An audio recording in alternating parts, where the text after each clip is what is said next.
Pourquoi avoir créé un journal loufoque? Parce que Pierre Dac me l'a demandé. Je prépare prochainement ma résurrection. Pour ne pas passer encore pour un rigolo aux yeux de la population, j'aimerais qu'ils soient eux aussi, d'ici là, devenus rigolos.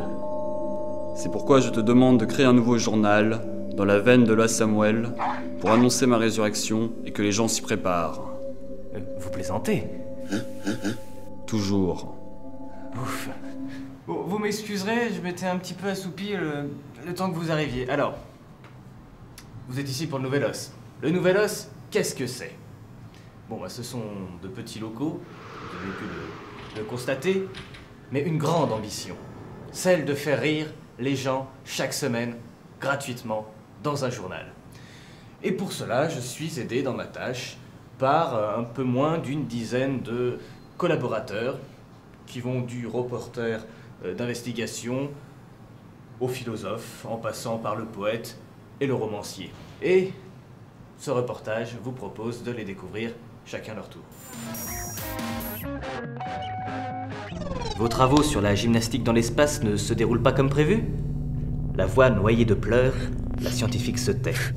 Son collègue nain répond à sa place. La pauvre s'est faite violer la nuit dernière par une personne de petite taille. Elle est sous le choc et aucune trace de son agresseur, excepté sur son corps. Mais peut-être pourriez-vous nous parler de ses recherches? Impossible, m'objecte le nain. Je ne suis qu'un quota ici. Comme dans toutes les professions, ils engagent toujours un représentant d'une minorité pour être en accord avec les lois. Mais je ne connais rien à tout ça. J'ai une formation d'expert comptable. Alors, Laurent, vous êtes reporter? Chut, pas si fort. Je suis ici incognito. J'attends un indicateur qui doit m'apporter plus de détails sur le scandale des poupées vaudou de Vladimir Poutine. Les poupées vaudou, il n'y en a pas eu sur Vladimir Poutine. Et ben justement, c'est un scandale. Parce que s'il y avait une poupée vaudou qui était utile, c'était bien la sienne. Oh, toi, tu vas avoir des problèmes. Jamais, mon petit gars. Mais votre indique, il s'appelle comment? Et ta sœur? Ainsi, je découvre que ceux qui sont pris de tremblements irrépressibles aident les médecins à secouer les éprouvettes. Que ceux qui ne peuvent rentrer leur langue s'occupent de lécher les timbres pour le service administratif, et ainsi de suite. Jusqu'au jour où ils deviennent assez autonomes dans leur occupation pour regagner la société civile. Les infirmières les renvoient alors à la vie normale en les poussant du haut d'une côte, ce qui réjouit tout le monde, surtout qu'au bas, il y a une ligne de chemin de fer. Alors, Laurent, nous sommes sur les lieux de ta rédaction. Ah non, la rédaction c'est beaucoup plus petit. Non, ici c'est mon lieu de travail, c'est la rue, c'est le monde. Un peu comme Tintin. Oui, voilà, je fais le tour du monde comme Tintin. Et comme Tintin, vous pensez avoir un capitaine comme ami? Non, mais j'allais commencer par un chien plutôt. Au pied des bâtiments rectilignes de ma cité universitaire, des arbres abrutis par les bruits de la ville s'endorment sans orme. La nuit s'insinue jusque dans les rainures de mon chauffage et la lune me sourit méchamment. Ma télévision ne m'apporte que des visions d'horreur, son antenne déformant silhouettes et voix des starlettes à la noix qui en son sein exhibent les leurs. Cependant que les quelques livres que j'ai arrachés au royaume des morts qu'est la bibliothèque poussent une plainte déchirante afin que je les laisse reposer en paix dans la chaleur épaisse des étagères de leur cimetière. Alors comme ça, vous êtes poète? Oui. Plutôt églogue ou acrostiche? Personnellement, moi je préfère les poètes à moustache comme Jean Ferrat ou Francis Cabrel qui ont une guitare. Les poètes morts, quoi. Oui, ils sont pas tous morts, hein. Cali, par exemple, est encore vivant. En un lieu, l'autre jour, où je faisais visite, je trouvais quelques gens d'un très rare mérite qui, parlant des vrais soins d'une âme qui vit bien, fit retomber sur ma coiffure l'entretien. Tes cheveux sont longs et gras, vraiment c'est du propre. Va au salon, cesse de jouer les misanthropes. La nature, vous vous en sentez proche de la nature ou pas? Bah regardez.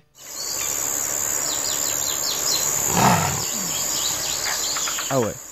Ça se passe de commentaires. Pourquoi vous voulez absolument garder ce short? Pourquoi pas tout nu, comme la nature vous a fait finalement? Mais ce short a appartenu à Arthur Verlaine. Donc c'est un peu en hommage à lui. Il m'a coûté très cher, je l'ai eu sur eBay. Je n'en croyais pas mes yeux. Les jambes de son pantalon relevées jusqu'aux genoux, Jean-Marc Ayrault était assis à cheval sur un gigantesque ressort et exécutait des bonds de 2,27 m dans toute la pièce. Je dus tousser très fort dans un porte-voix pour attirer son attention. Ah, c'est vous, mon ami? Me dit-il en atterrissant sur sa bibliothèque où était posée une bouteille de muscadet dont il porta le goulot à sa bouche. Qu'avez-vous entre les jambes lui demandai-je. Les attributs nécessaires à tout mal. Bonjour Mathurin, c'est la dalle. Alors comme ça, vous êtes l'intime des stars. Oui, enfin, je suis surtout un intime de Jean-Marc Ayrault. Comment l'avez-vous rencontré? Jean-Marc Ayrault, en fait, c'est très amusant et très... C'est assez chiant là, vous pouvez aller au bref. Nous participions tous les deux à un concours de sosie de Brad Pitt et nous avons fini tous les deux deuxième ex aequo. Alors nous avons eu en lot une bouteille de muscadet que nous avons partagée allègrement tous les deux et une convivialité en entraînant une autre, nous sommes vite devenus des amis sincères et durables. Lynn Renaud, comment faites-vous pour rester aussi jeune? J'ai ma combine au Canada. L'un de mes nombreux amis, le professeur Ing, m'injecte des ondes positives qui font disparaître mes rides et une partie de mon compte en banque. Vous êtes aussi une activité débordante. Très récemment encore, on vous a vu sortir un livre, ainsi que votre chien, et surtout vous restez fortement mobilisé en faveur de la lutte contre le soda. Ah bah les bulles, elles ont fait trop de mal. Ne criez pas, je ne suis pas sourd, moi. Et Jean-Marc Ayrault, vous soutient-il? Financièrement, non, pas vraiment, enfin, on lui a pas demandé non plus. Mais moralement, beaucoup. Hein. Il vient souvent nous encourager au journal. Et une question peut-être un petit peu plus personnelle. C'est pas où je pourrais trouver de la drogue. Enfin, c'est pas pour moi, hein, c'est pour un pote. Hein. Bah écoute, si ça peut te faire plaisir, tiens, c'est la carte de Gérard Sibel, c'est le fournisseur des stars. Tu dis que tu viens de ma part, mais... La ville, c'est en béton, c'est embêtant. Pas un coin de verdure. Les coquelicots ne font plus carillonner les cœurs, mais les tiroirs-caisses de mégères en germe. Les tulipes, que l'on retrouvait jadis dans les slips des amants qui s'étaient roulés dans l'herbe, demeurent maintenant figées dans des pots en plastique, un code-barre sur la tige. D'où vient cette idée de mettre une partie de roman dans le Nouvel Os? C'est vraiment très bon ce truc-là. Qu'est-ce qu'il y a dedans? Plusieurs alcools, puis du sel. Non, mais c'est bien ça, j'avais bien senti le sel. Mais justement, en parlant de sel, le roman, la petite touche de sel dans le Nouvel Os, ça vous vient d'où?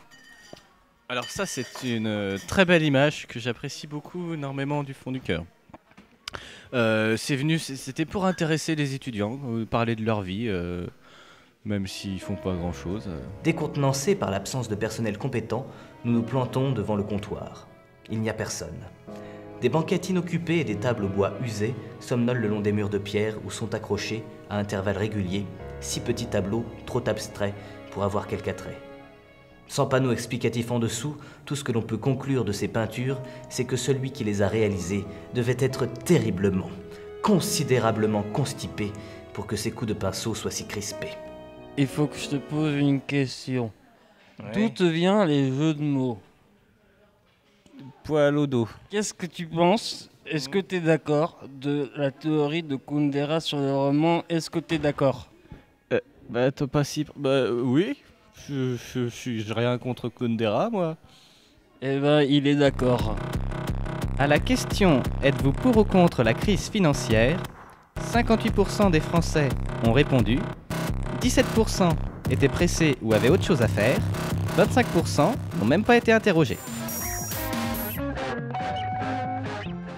Les prises électriques sont aux philosophes, ce que les prises de conscience sont à l'électricien. Une simple prise de tête. La question de la philosophie, de la pensée philosophique dans le Nouvel Os, est-elle primordiale? Écoutez, j'ai envie de vous répondre oui, puisque, après tout, elle apparaît à la première page. Il existe autant de différences entre perdre sa pureté et perdre sa virginité qu'il y en a entre perdre sa montre et perdre son temps. J'avais une question un peu plus importante et peut-être un petit peu plus philosophique, donc peut-être plus dans votre domaine. Mais vous êtes bien assis ici? Vous savez, je ne pense pas que la question primordiale soit de savoir si l'on est bien ou mal assis ou mauvaisement assis, comme disait Kant. Non, l'important c'est de savoir où l'on est assis et pourquoi. Vous connaissez la définition du mot philosophie?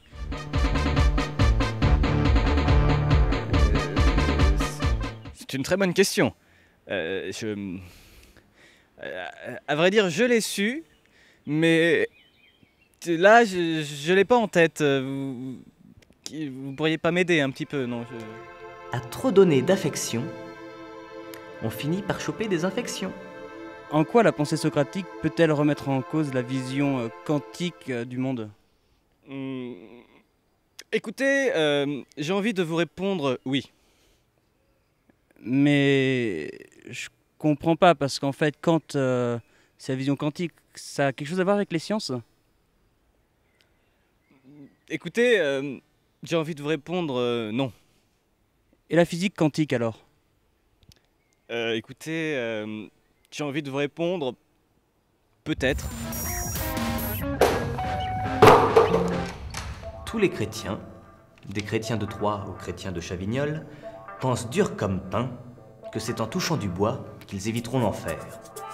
C'est pour cela qu'ils préfèrent toucher, le soir, une croix d'ébène plutôt que leur femme, qu'ils laissent se toucher elle-même dans la cuisine, devant le journal télévisé d'Harry Roselmack. Le milieu de la presse française est-il trop lisse? Trop lasse, à mon avis, surtout. Avez-vous déjà reçu des menaces?